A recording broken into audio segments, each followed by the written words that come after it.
Welcome to Reflection to Transformation with your host, the Master of Change, the Hindsight Mentor, Mr. Earl Waud. Hi, welcome to Reflection to Transformation, podcast where we learn the secrets to living your best life. I'm your host, Earl Waud, and I am extremely excited to have you join me on this journey. This is my first podcast. You can probably tell, but we're going to learn a lot about personal development and how to be successful through reflection and transformation. Glad you're here. Today, we're going to begin our journey with the concept of hindsight. Most of you probably heard the term hindsight is 2020.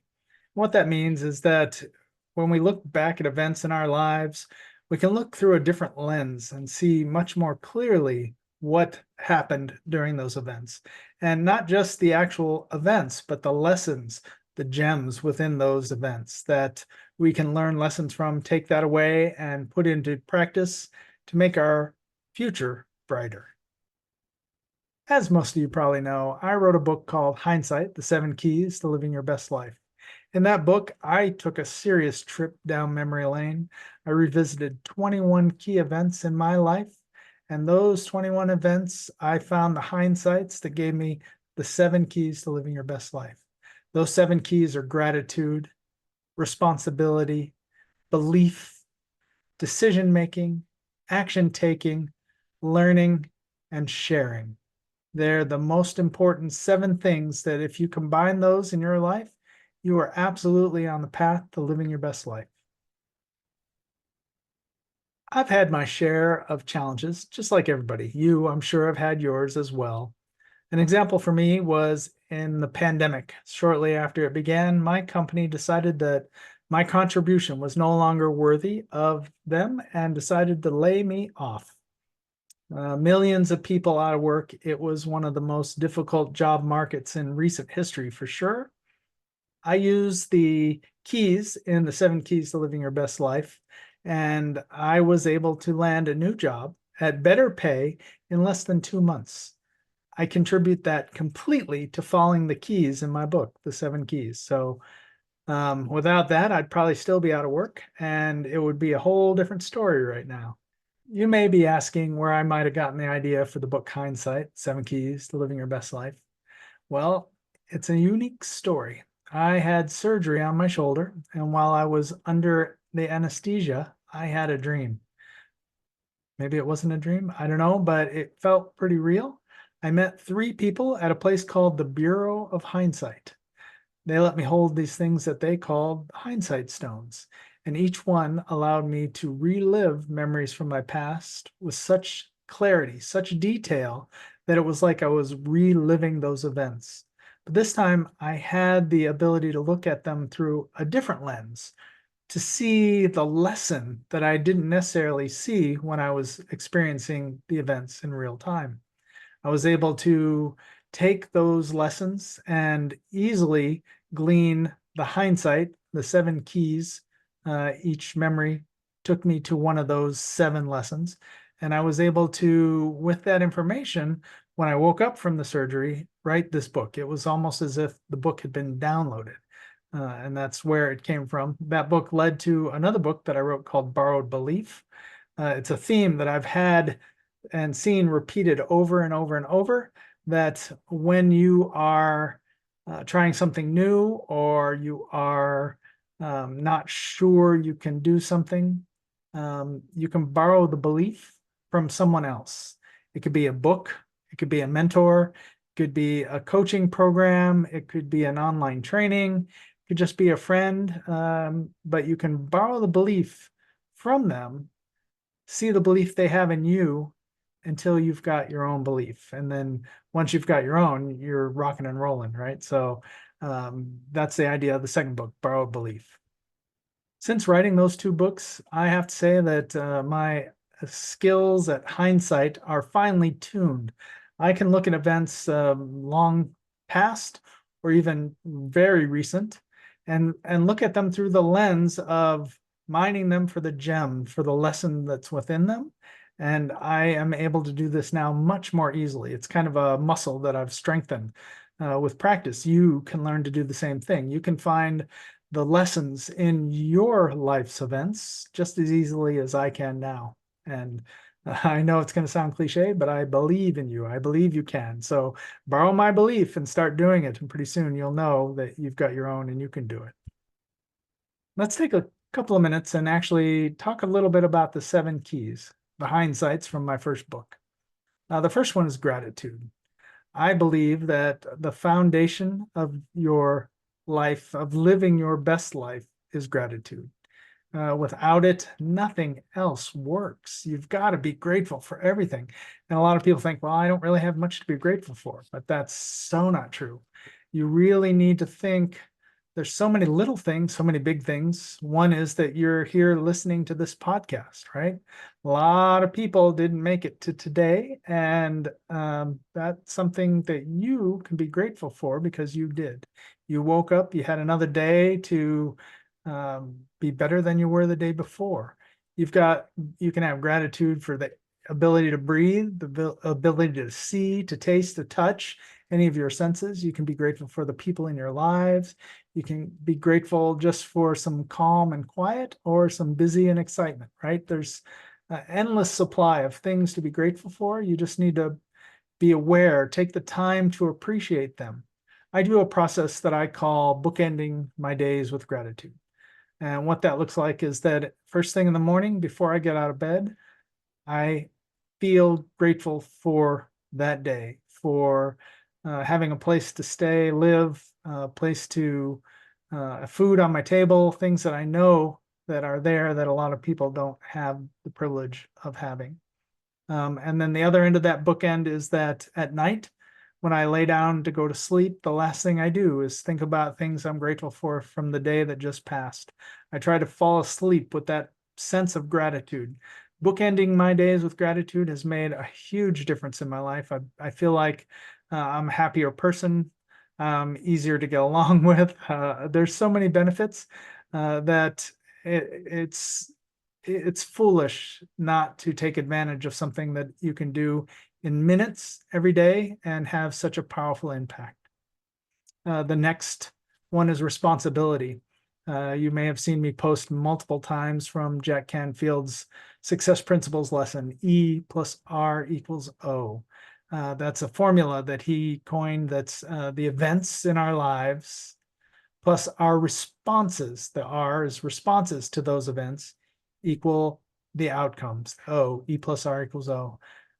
We a lot of times have a tendency to react to events instead of responding. There's a pause that you can inject between the event and when you respond, and that's where your power lies. And that pause gives you a chance to reframe the event if necessary, to respond appropriately to get the outcome that you want in your life, right? When I was laid off, as I mentioned before, I reacted, honestly. That took me a little while to flip that switch from react to respond. It's natural. Not everybody can do it as smoothly as Jack Canfield, but I'm sure there are even cases where he reacts instead of responds. For me, took a good solid week when I got laid off before I was responding appropriately, not reacting. Once I realized what I was doing, I was able to break that pattern, step out of it, think through, okay, this at some level had to be my fault. It's something you don't like to admit, but being in that position, there were things I probably could have done that would have avoided me being on the list, right? If I had made myself much more visible to upper management, who knows what it might have been that made the difference, or maybe nothing, but it was still my response to that event, which was to then dust myself off, redo my resume, start making calls, let people who had a few openings to know why I was the right person for their job. I was able to land a job that had better pay and I was able to get back to work in less than 2 months. And that's something that I know people who got laid off in that same round from my company, which they laid off over 700 people just from my company. I know some of them that are still looking, right? They haven't taken the right response to get that next job. Belief, right? Belief is one of the keys that you've got to have. You've got to have the belief that you can do something or be something or have something. The belief is a vital part of your success. The interesting thing that I've learned, and the reason why I wrote the second book, Borrowed Belief, is I've learned that you don't necessarily have to have the belief yourself right away. You can have the belief, but it could be borrowed. It could be somebody who believes in you, somebody who thinks that you can do more, be more, have more than you are showing up as right now. You can borrow their belief in you and just hold on to that belief and take action, make decisions, take action, hold on to their belief in you until that belief comes so strong that it's yours, that you own it, that you know with certainty, that you have faith that you can do, be, or have the things that you want to have, be, or do. It's a vital piece, though. Without belief, you're not going to have the willpower, the determination, or the willingness to take the action. You've got to have that belief. Then the next key is decision making. That means setting your goals, deciding what you want, what's really, really important to you, not just, what kind of car you want to drive or what house you want to live or the people you want to be with, but all the decisions, small and large. You got to make those decisions. You got to get really good at decision making. Decisions should come quickly. Changing your mind on those decisions should come much more slowly. You should be able to take time, and this is a process, right? You got to take time in different areas of your life, your finances, your relationships, your health, your leisure time, and yes, in the things that material things that you want, like the houses and the cars and things like that. You got to take the time to really think through what it is that you want to have in your life, things that'll make your soul sing. You got to listen to your heart's desire, so to speak, your soul's desire. Find those things and then decide the ones that you really want to pursue. And then decision is not enough, right? It's important. It's a very key. It's a key, a hindsight that you've got to have, but it's not enough. Once you've made the decision, the next step, and this is probably the most important one, taking action. You need to take action on the things that toward getting the things that you want in your life. I can give you an example. This is kind of a fun, but maybe a little embarrassing as well. I was at a concert called the San Diego Rock and Roll Marathon. And I went to the concert to listen to the band, the main act that was performing at the concert. They were one of my favorite artists. It's Chris Isaak. And I was at the concert. The opening act played. The announcer came out, and that's when I found out it wasn't a rock and roll marathon of music. There was a marathon in San Diego, and the winners of that marathon came out on stage. They were applauded, lauded. That talked about all of the prize packages and things like that. And there was one of the runners, the number one finisher that year, a woman who was roughly the same age as I was at the time.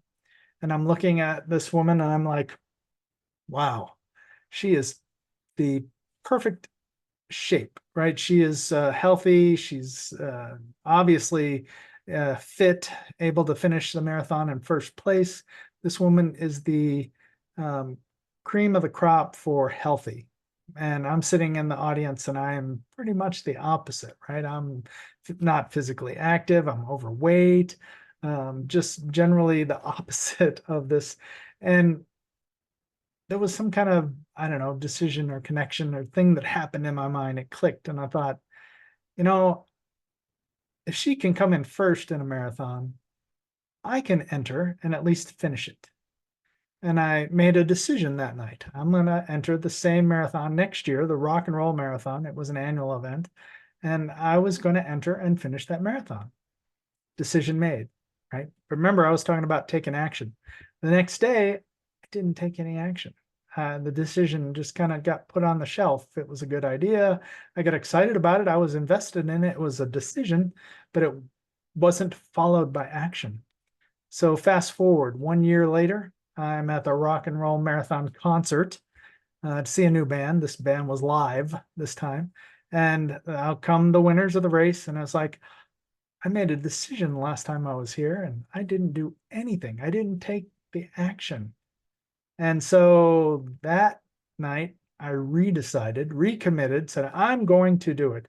So when I got home from the concert that night, I entered the marathon. I went in onto the website and I filled out the form, paid the registration, and entered the marathon. The next morning, I got up and started my workout. It was awful. I could walk like a couple of blocks and I was like winded. But the next day, I did it again, and the next day, and the next day. And pretty soon, I was walking several blocks, and then I was doing some running and walking.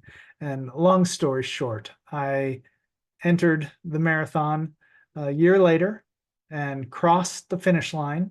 It took me the full amount of time, 7 hours of continuous workout doing this marathon, but I finished it. It was the second marathon. I did a half marathon kind of as a trial. My friend and I trained together and we did this AFC half, but that was a full marathon, 26.2 miles, and I finished it. Altogether now I've finished 8 marathons, 5 of them half marathons, 3 of them full marathons. And now I'm doing long distance virtual challenges. I've crossed over, I think I've done 9 different challenges for a total of over 760 miles. All of these since the pandemic. So definitely the difference between deciding and doing nothing and deciding and taking immediate action is the difference between night and day. You've got to do the action step or you're going to miss out.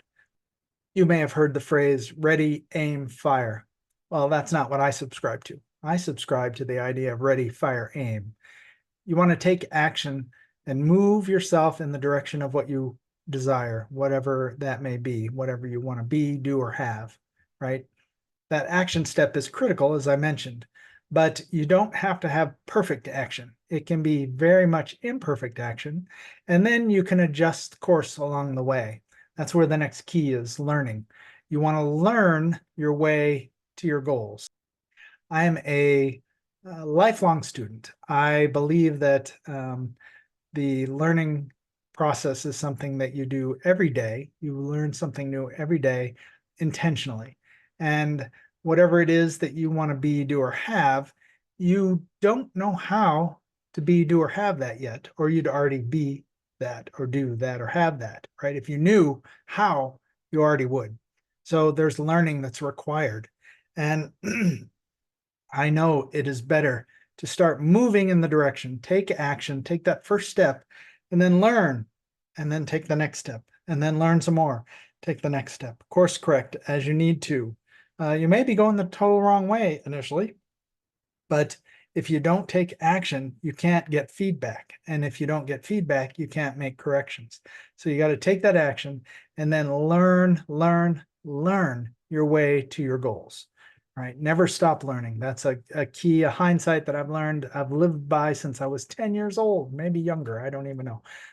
But I strongly suggest that you be a lifelong learner. There's no better protection against things like layoffs, right? If I hadn't been a lifelong learner, I wouldn't have had the skills to share with other companies that were looking for people to let them know that I was who they needed, right? It's the lifelong learning process that made that possible. And then the last key is sharing. There are 3 areas that I talk about in sharing. One is sharing your abundance. If you're doing well, you can share some of that abundance with somebody else, right? You can leave really big tips. You can donate to charities that you believe in, causes that you believe in. Even if you're not doing really well, you can still do those things on smaller scales. Don't wait until you've made a lot of money to start that. Do it now at whatever income level you have. It's key because that kind of opens up the floodgates. A lot of people call it tithing, right? You can call it anything you want, but by giving, you open up the doors to receiving. And then the next area is to give your knowledge. Teach people what you've learned. If you're going to spend all this time in the learning process, being a lifelong student, you're going to pick up stuff. You can help people along the way. Teach them the things that you know, the things that work well for you. You're able to teach other people. You're going to get those lessons deeper yourself as well. And then the last area of is your time. That is probably the most precious commodity you have. Don't squander it. Don't spend your life like this, right? Put the phone down. Be present in your own life. Be present in the people who you spend time with. They value your time more than anything else you can give them. So that is the seventh hindsight sharing. All right, so that was a brief coverage of the 7 keys, the 7 hindsights. In future episodes, I'll probably go deeper into each one of those, maybe devoting an entire episode to one of those so I can really go deep. But I think I've given you enough of a taste to understand kind of where I'm coming from, what this podcast is going to be like. I'm going to hopefully have some guests along the way, people that you may know, some you may not, but all of them will have valuable insights to share with you. And I think that your time spent with us will be well worth it. One parting request is that if you found some value in this, tell your friends about it so that they can have a listen and that they can maybe learn to look at their life's events and find the hindsights within them.